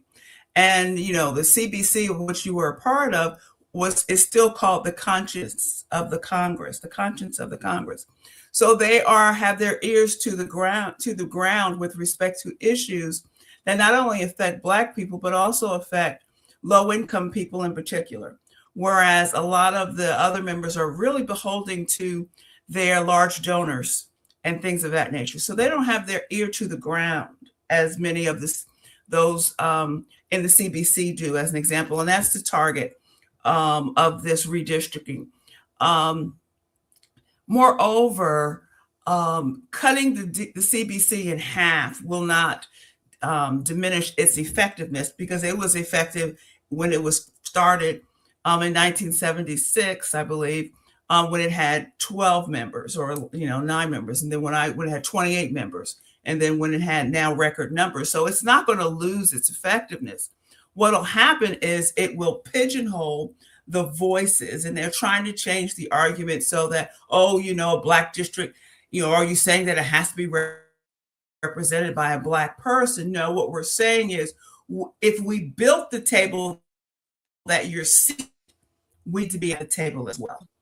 And it's been happening, how they change this whole redistricting discussion is really, par for the course with respect to why it is even more important for us to be seen, be heard, be counted, and have our voices represented by folks who understand our current. And that is income. That's related. We are having, again, some more technical difficulties. Dr. McCrae, we are having some technical difficulties. I share with you the concern. I think when you think about the effectiveness of the Congressional Black Caucus when it was just 12 members, when you think about Augustus Hawkins, and you think about Perrin Mitchell, you think about John Conyers, and you think about the caliber of the representatives that we had in the Congress. These men and women made their mark in the civil rights movement itself. Walter Fauntroy.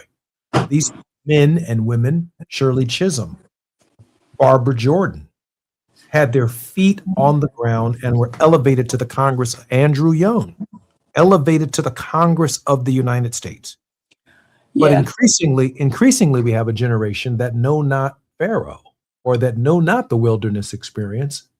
And they may be black in the Congress, they may be articulate, they may be clear, but they lack the historical connection that John Lewis had while serving in the Congress. And so the dilution of our voices, Dr. McCray, as you well know, is of concern in terms of the authentic nature of our representation. Oh, absolutely. And I changed devices, so I'm hopeful this will help. Oh, you sound much better. You sound much better. Good. But yes, I agree with you wholeheartedly. It's when you talk about someone like Mr. Conyers, when you talk about someone like even Gus Savage or Yep, my man right there. Exactly. And so many others, Mr. Crockett, just so many others who understood from firsthand knowledge about migrating from the South to the North and what it meant for their community, and making sure that their voices were heard. We cannot underestimate that impact. We can't underestimate that experience and what it brings to. They're not talking about book knowledge. They're not talking about theoretical hypotheses. They're talking about lived experiences. Either they or their parents or their grandparents' experience. And for this administration and this particular Congress to now say, 61 years of full citizenship is enough. We've got to get on the ground and be on the ground and fighting, and showing up and being in those spaces where they don't expect us to be. And that, in particular, at the ballot box. We don't know exactly what they're going to do with this election and our votes, but we have an idea of the shenanigans that are going to go on, and we've got to be prepared for that. So for folks who need to check their registrations now, make sure they're listed, find out in advance where you're supposed to vote. Go ahead, I'm sorry. If you're listening to me and listening to Dr. McCray in this hour, there is an election taking place in California right now. Mm-hmm. If you have not voted, you need to go to your nearest polling place that's tied to your voter registration and your address, and you need to cast your ballot for a candidate for governor and for a candidate to be the mayor of Los Angeles, California. I believe those are the two offices that are on the ballot in the state of California. And how the state of California goes will determine how the rest of the country goes. And tonight is an opportunity for California to send to the rest of the nation a major signal about our participation, about our engagement. I want to share with you, Dr. McCray, that when I was first elected to Congress, Congressman Lou Stokes was still in the Congress of the United States, and he was on the Labor, Health, and Human Services Appropriations Committee. And I succeeded him on that committee. And I sat down for several weeks with Congressman Stokes, who shared with me the projects and the things that we needed to do at NIH, at the CDC, that needed to be followed up on, that he commenced. That's right. And elevating the Office of Research on Minority Health to a national center, and then elevating it to a national institute, would be the responsibility that would fall upon me as the only African American on the subcommittee funding the Department of National Institute of Health and the Department of Health and Human Services. And so the historical memory and the continuity of addressing health care and health disparities, which Lou Stokes championed in the Congress of the United States, would be transferred and followed up upon by a succeeding generation of Americans who are part of that proposition. That's I'm Jesse Jackson Jr. Dr. Karen McCray, President and CEO of the National Organization for Concerned Black Men, is our very special guest. More when we come forward right here on KBLA Talk 1580. It's afternoon drive time with Jesse Jackson Jr. Only on KBLA Talk 1580.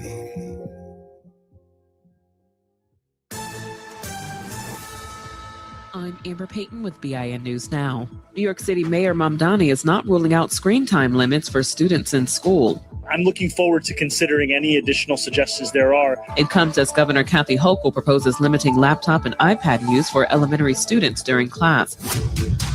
Community groups in Dayton, Ohio are calling for unity after a violent weekend left one person dead and others hurt in several shootings. Dayton's NAACP president wants the city to expand its violence interruption program, while Racial Justice Now says gun violence should be treated as a public health crisis.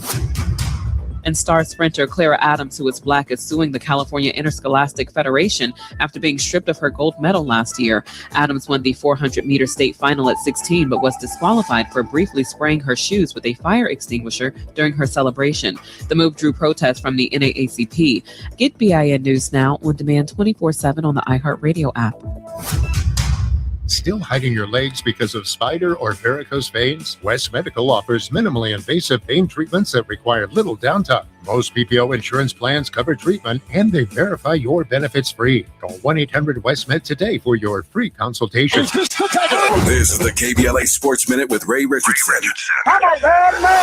Cleveland Browns general manager Andrew Berry said Monday's trade that sent Defensive Player of the Year Myles Garrett to the Rams would not have happened unless the Rams included linebacker Jared Verse in the deal. Verse made the Pro Bowl in his first 2 seasons with the Rams. Last season, Verse led the Rams in sacks with 7.5 and was second on the team in tackles for a loss. After selecting Victor Wembanyama with the #1 pick in the 2023 NBA draft, the San Antonio Spurs have been on a steady rise up the charts. In Wembanyama's rookie season, the Spurs were 22-60 and lost 18 straight games. In year 2, the Spurs were 34-48. This season, the Spurs finished 62-20, second best record in the NBA behind Oklahoma City. This surge has taken the Spurs all the way to the NBA Finals. Game 1 against the Knicks is Wednesday night, 5:30 tip-off on ABC. No debates, no speculation, just the info you need. That's your KBLA Sports Minute. I'm Ray Richardson on KBLA Talk 1580. We don't do ordinary. This is KBLA Talk 1580. We've got a lot to talk about. Hi, I'm Zoe Williams, aka the Voice of Reason, encouraging you to join me weekdays from 7 to 9 p.m. for the world's most intriguing relationship radio roundtable. Every night, I facilitate and encourage our loyal listeners to participate in the most engaging relationship discussions you'll hear anywhere. So make it a point to rendezvous with me, Zoe Williams, the Voice of Reason, Monday through Friday, 7 to 9 p.m. Pacific Standard Time. Trust me, your relationships will never be the same. The VOR is on fire tonight. Unapologetically progressive. KBLA Talk 1580. We've got your black. My name is Cynthia Mitchell. I've been an emergency room nurse in Los Angeles County for 25 years. I've been there through every fire season, every outbreak, every earthquake. Every time Los Angeles needed us, the doctors and nurses of Los Angeles County showed up. And right now, I'm seeing another disaster coming. Trump's cuts to Los Angeles County's healthcare system are a public health crisis in the making. Medi-Cal, public hospitals, disaster preparedness are all at risk, but we can stop it. Measure ER fights back against these cuts. For a half a penny, we keep emergency rooms open, care within reach for working families, and doctors and nurses serving the communities we love. When you vote yes on Measure ER, you're not just voting for healthcare, you're voting for LA. Vote yes on Measure ER by June 2nd. Ad paid for by Yes on ER, Restore Healthcare for Angelinos, sponsored by St. John's Community Health and Health Justice Action Fund. Ad committee top funder, St. John's Community Health. Going to a World Cup match in LA this summer? Ditch the parking stress and ride Metro. With direct service from across LA County, it's the easy way to get there for just $1.75 each way. Celebrate. Y'all did it. Loving each other, needing each other. Hey, Los Angeles, KBLA Talk 1580 is turning 5, and we're celebrating in a big way. Oh my God. Join us Friday, June 19th, Juneteenth, 4 to 7 p.m. at the Beehive for our 5th anniversary bash and Juneteenth celebration. We're talking surprise celebrity guests, a special presentation, and a major announcement you will not want to miss. I can't wait to hear it. Plus, live music, dancing, games, and enough food and drink to keep the party going. Yeah, that's what I'm talking about. Of course, you're welcome to bring your own picnic basket, blanket, and lawn chair. And the best part, it's completely free. But here's the thing. You've got to sign up in advance. Space is limited, so don't wait. Head to KBLA1580.com right now and lock in your spot. Friday, June 19th, The Beehive, KBLA Talk 1580. 5 years strong, and we're just getting started. Happy anniversary, KBLA! Yeah, man. You're listening to Jesse Jackson Jr. on KBLA Talk 1580. The Jesse Jackson Jr. Show. The Jesse Jackson Jr. Show. The Jesse Jackson Jr. Show. The Jesse Jackson Jr. Show. King Quality drops the beat. Come on and talk with me. Come on and listen to the me. Come on and talk with me. Come on and listen to the me. KBLA Talk 1580. I'm Jesse Jackson Jr. Welcome forward to the Jesse Jackson Jr. Show on Tenacious Tuesday, where Dr. Karen McRae is filling in for Barbara Arnwine. Dr. Karen McRae is the president and CEO of the National Organization of Concerned Black Men, the first female to serve in this position. She's also served as executive director of one of the nation's leading organizations comprised of senior African-American corporate executives of Fortune 500 companies. Dr. McRae, welcome forward to the Jesse Jackson Jr. Show. Thank you for having me. Thank you for having me. So glad you're here. Let me ask you a question. Because you are an iconic and a world iconic figure as well, in that you are the executive director and president of an organization made up primarily, but not limited to, Black men who are concerned. In light of the midterms, what are you hearing from Black men about their participation and the hour within which we find ourselves? It's an interesting question. From those over 40, the concern is we've got to get out and vote. For those 39 and under to 18, they're still kind of hapless. Why? What does it mean for me? How is it going to improve my condition? Am I going to get a job as a result of this? And in those conversations, at CBN, we handle those conversations one-on-one or in small groups so that folks can understand why it's important on a granular level, whether it be, okay, this is how it affects you on a local level. This is how it affects you on a statewide level. And we go up. We titrate up so that people understand what the impact will be. Now, in recent years, for example, in 2022, we saw a modest increase between the ages of 18 and 39, but it's still not enough, in my opinion. Collectively, as you know, we had about 87% of Black men that voted in 2024. But we still need to be up in 90 percentile, in my opinion, and at least par on what Black women turnout is. And we have the capacity there. If we look across the board, across all states, with respect to who is eligible to vote versus who actually votes, that's where our margin is that we can make up, as you are more than aware of. So that's where we target. What's it going to take to get that number to the polls, that margin to the polls? Dr. McRae, when I reflect upon the two demographic groups within African American men that you brought up, the older group seems to me that they knew who John Lewis was. I mean, they knew the struggle. They participated in it, And so they understand the significance and the importance of the hour. And then there is this kind of wilderness experience from those who are under 35 to the age of 18, who knew not Pharaoh, if you will, or who knew not David. And so they find themselves without, the very history that Carter G. Woodson, when he implored us, don't be so much concerned about the Negro of history, but be concerned about the Negro in history. Correct. The role that he has played we have played in shaping that. Is their understanding of history an important factor in moving them to participation? I wish it were, but where are they getting the history? There used to be a time, if you recall, and I know in my younger years, we had a community center, we had churches, we had Black history that we learned independent of schools. We don't really have that anymore. The other thing you have to realize that occurs to me as well, too, as I'm sure you know, is that they took civics out of schools, years ago. But those people who are now in their late 40s, early 50s, those are the ones who don't know how government is supposed to run. Isn't that something? Instances, exactly.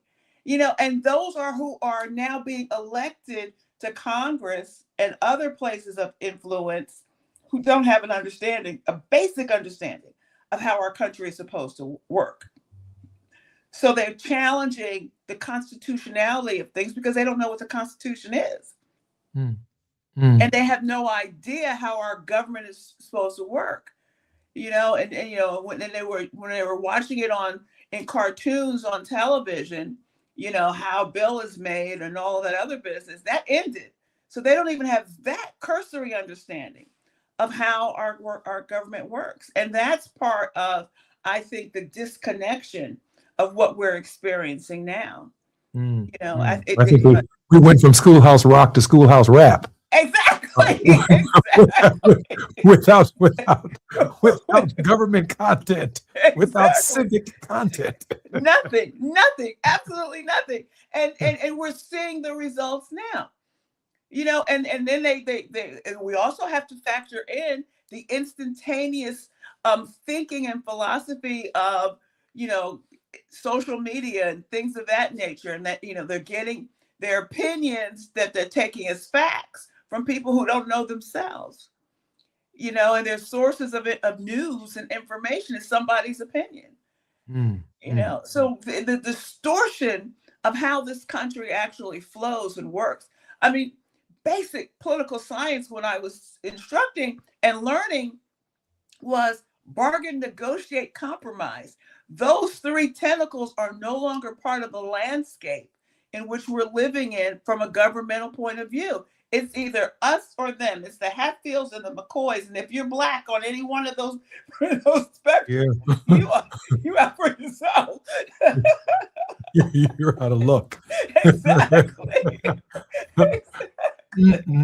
Exactly. And I think that's part of what our young people are experiencing it. And then we have a responsibility, those of us who are older, over 40 or so, to teach those underneath us. And we don't do that. That's one of the reasons why CBM is creating a research institute, because we've got to get into, how do we teach our babies where they factor in and where they didn't factor in and what the constitutionality is of their existence. Madam President, while the comparison may not be equal, but when I look at what the Deltas are doing and the AKAs are doing, Black women are showing a tremendous engagement in the political process in ways that we haven't seen in a generation. Yes. Not only running for office themselves, but their interest has largely peaked. Turnout could be generated by Kamala Harris. But I also think that the tabletop issues, that homes headed by women where there is no man, are also a factor in their participation in the process. Can you speak, obviously, as a woman, you clearly can you speak to their re-engagement and their continued expansive engagement in the system at this time? Oh, yes. I think that Madam Vice President had a great deal to do with that.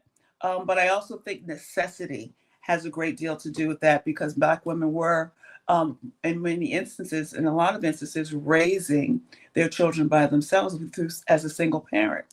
And I also think that the impact of not having, whether it's a man in a house or positive role models in proximity, also has something to do with it as well too. Male role models, so that we can shape the conversation. Because even though women drive the power, so to speak, in our communities, in our households, it's men that keep our communities together. And if they're engaged, our communities thrive. The research will demonstrate that if Black men are not engaged in our communities don't thrive as well as they could. And that's problematic as well too. So I think that has a great deal to do with it, if we're looking at it from that point of view. But even we don't have AKAs and deltas, of which I'm one, an AKA. I know for a fact that we have social engagement as a priority within our organization, just as the deltas do. No matter what the topic is, it's on the forefront of our agenda. When we talk to members of Black fraternities, it's important, but it's not necessarily a priority. And coming together around the table is important, whether they come together on their own or collectively. I believe they need to do it collectively, whether it's with CBM, 100 Black Men, and any other organization that's dealing with men, so that we can get, or even Win with Black Men, so that we can get the forefront, get a community and a coalition together of Black men to speak to other Black men and young men. Dr. McCray, I'm Jesse Jackson Jr., listening to the Jesse Jackson Jr. Show. Dr. Karen McCray is the president and CEO of the National Organization of Concerned Black Men. More when we come forward right here on KBLA Talk 1580. While you're stuck in traffic, we can at least bring you up to speed on the news of the day. You're listening to Jesse Jackson Jr. only on KBLA Talk 1580.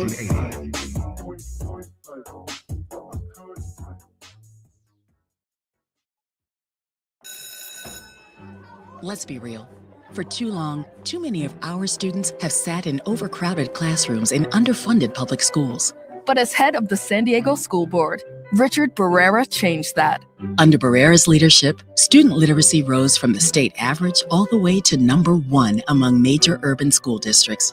Barrera led the way for smaller classrooms and for teachers to be paid what they're worth. Barrera funded more counselors and mental health services, and community schools that teach real-world skills for future jobs. A community organizer who became an education leader to fight for our kids. The only candidate for state superintendent of public instruction, Backed by the 310,000 classroom educators of the California Teachers Association. Vote Democrat Richard Barrera for state superintendent. Ad paid for by California Teachers Association Independent Expenditure Committee, not authorized by a candidate or committee controlled by a candidate. Medicare Fraud Prevention Week focuses on the actions everyone can take to prevent Medicare fraud, errors, and abuse. Learn how to protect yourself and your loved ones by joining the Senior Medicare Patrol, or SMP, for Medicare Fraud Prevention Week, held the week of June 5th. Learn more at californiasmp.org or by calling 1-855-613-7080. You still have time to vote. Skip the lines and return your ballot to any official ballot drop box near you leading up to Tuesday, June 2nd. So don't wait and vote early. Visit plan.lavote.gov to learn more. Brought to you by the Los Angeles County Registrar. It's been said that when someone you love has Parkinson's, you have Parkinson's. The Parkinson's Foundation knows that the disease doesn't just affect the diagnosed. It affects everyone who supports and helps care for them. If you have questions, the Parkinson's Foundation has answers. We can help you understand the disease and give you tips for living a better life. Find your answers at parkinson.org or call 1-800-473-4636. The Parkinson's Foundation. Better lives together. The California Crusader newspaper would like to thank all of our subscribers for their support throughout the years, proudly serving the South Los Angeles and South Bay areas for more than 40 years. The California Crusader is a multicultural, Black-owned, adjudicated newspaper that focuses on providing newsworthy information to the people in our community. We're constantly looking for ways to assist businesses in our community to connect with our subscribers. We provide low-cost, effective ways to promote your business with our reasonable and affordable advertising rates. You can participate by suggesting, sharing, and submitting your stories on the California Crusader newspaper Community Share Facebook group page, or visit our website at cal-cruise-news.com. That's calcruisenews.com. Then click on the Submit Now button located on the top right corner of the homepage, or text CCN to 42828. Again, text CCN to 42828. The California Crusader newspaper, working together to build a better community for our future. Subscribe today. Hey, KBLA listeners, this is Stephen Bradford, candidate for State Insurance Commissioner on June 2nd. I've spent my entire life as a public servant on the Gardena City Council, the State Assembly, and the State Senate, standing up for working families, small businesses, seniors, and communities that are too often left behind. I'm running for State Insurance Commissioner because we need an advocate, a watchdog, who will make sure insurance is not only available, but affordable for all Californians. I, like you, am tired of being dropped from coverage after doing everything right, or wondering if anyone is on your side after a disaster strikes. I will be your strongest advocate to make sure we have a vibrant insurance market that creates greater competition and more choices for consumers like yourself. We need a market that serves all of California. As your next insurance commissioner, I will be that warrior to make sure all Californians have affordable insurance. Your ballots have arrived. I ask you to vote for Stephen Bradford as your next insurance commissioner. Stephen Bradford, a name you know. Stephen Bradford, a name you can trust. Vote by June 2nd. Paid for by Stephen Bradford for Insurance Commissioner. Now back to more of Jesse Jackson Jr. on KBLA Talk 1580. The Jesse Jackson Jr. Show. The Jesse Jackson Jr. Show. The Jesse Jackson Jr. Show. The Jesse Jackson Jr. Show. King Quality drops the beat. Come on and talk with me. Come on and listen to me. Come on and talk with me. Come on and listen to me. KBLA Talk 1580. Download the I'm Jesse Jackson Jr. Welcome forward to the Jesse Jackson Jr. Show on Tenacious Tuesday, where our very special guest, Dr. Karen McCray, President and CEO of the National Organization of Concerned Black Men, is our very special guest. If you're listening to me right now and you're on the 110, the 118, the 5, or the 10, the 101, or the 405, I know you're on your way to vote. You got to be on your way to vote. You can't possibly in California, if you didn't vote before you went to work, or you didn't vote absentee, you couldn't be going anywhere else right now but to vote. So this is a reminder that if you're listening to us right here at KBLA Talk 1580, that you will determine, quite possibly, the next governor of the state of California this evening. You will determine who the mayor of the city of Los Angeles will be this evening, if you hear my voice. So, on your way to Starbucks, on your way to the grocery store, on your way to happy hour, or wherever it is you think you're going, we hope and pray in this hour that you will find time not only to take yourself to a polling place, but to take your loved ones to a polling place, to drive down some streets honking your horn, reminding people on the bus, on the train, on public transportation, in the Uber to go vote. It's enough complaining, enough talking about what's wrong, when today the power is in your hand to make the difference. You get to speak up in the democracy today. That's the significance of this hour. Mm-hmm. Dr. McCray, I know that you have so much more to talk about in the next 6 minutes that comprise our show. What would you say to people who should be voting today and why they should be voting today? We've got 6 minutes. Yeah, I think one of the things that, we have to be mindful of is in California, like New Jersey, Iowa, Montana, all the other places, New Mexico, where they're voting today, that's going to can determine House representation going forward for 2026. And that's how we can put some checks and balances in place since this Congress has abdicated its responsibility. I think the other thing we have to be mindful of, it can also serve, when they say, when California sneezes, everybody else catches the cold. That's been the rub for years. And I think that's very, very, very real with respect to the importance of California at this time. And in this reality that we're living in. California is a bellwether. We have to have voter enthusiasm. We have to get people out. We have to have people understand that it can set the stage going across the country between now and 2026, moving into later on this year, November of 2026, and then going into 28. We have to get the momentum building. We have to get everybody else to understand the importance, how this is affecting your lives. If you think gas prices are too high, what do you do about it? You give back House control to the Democrats. And I know that we're nonpartisan to some degree, but you give it to people who care about your daily life and who don't give someone like the person occupying the office now carte blanche, just a blank check to do whatever he wants. If you want to end these monuments, which are, since I've been to DC, which is a pet peeve of mine, see all these banners and everything going up with images and with images on money, images on passports, Arc de Triomphe in honor of a living president, those kinds of things as priorities, building a ballroom. When we have people that are hungry, people that were kicked off of Medicare, kicked out of Medicaid, people that are, on the brink of starving who have now, digressed to one meal a day because they can't afford it. Young people who are going to school for the only meals in many instances that they can get or have opportunity to eat.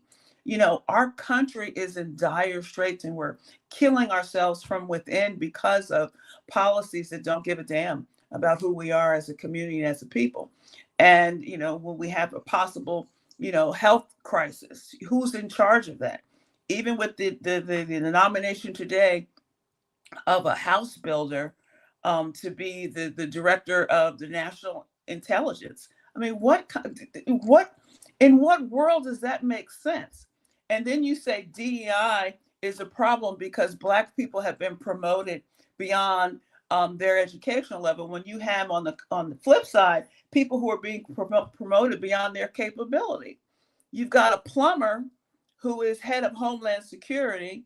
You've got a near drunk who's over Department of Defense, and it's just getting worse and worse.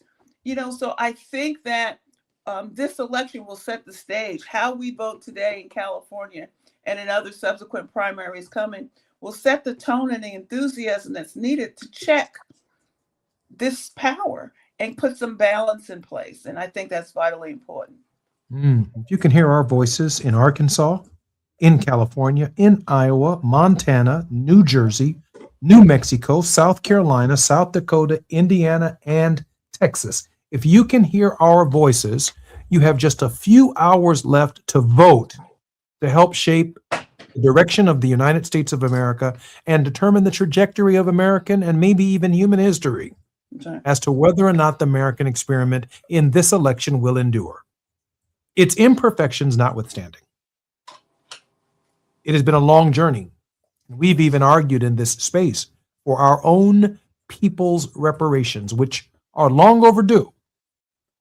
But the fact of the matter is, what comes next might be an entity or a government that comes into existence that says it owes us absolutely nothing. That's right. We can hold the United States accountable to its history and what it owes us. But what may come next, we may not be able to hold accountable to our history. It may not call itself the United States of America. It may call itself something else. And so in this moment, I'm thinking, Dr. McCray, about something that Raphael Warnock said. I hope it motivates people on the 405, the 101, the 5, the 10, the 118, and the 110 who need to be going to vote right now. He said, a vote is a kind of prayer that each of us casts for the kind of world that we want to build. Your vote is a kind of prayer That's right. on Tenacious Tuesday for the kind of world that you want to build, and it is presented in the form of a kind of prayer that you have the opportunity to cast. Dr. Karen McCray, President and CEO of the National Organization of Concerned Black Men, has been our very special guest in this hour. I'm so grateful, Karen, that you spent this time with us. Thank you for being here. Thank you, and I apologize for the technical difficulties at the beginning, but thank you so much. Not your fault at all. On this show, we blame Elon Musk and Mark Zuckerberg. Jesse Jackson Jr. You've been listening to the Jesse Jackson Jr. Show on KBLA Talk 1580. More when we come forward right here at KBLA. Go vote. KBLA 1580 Santa Monica.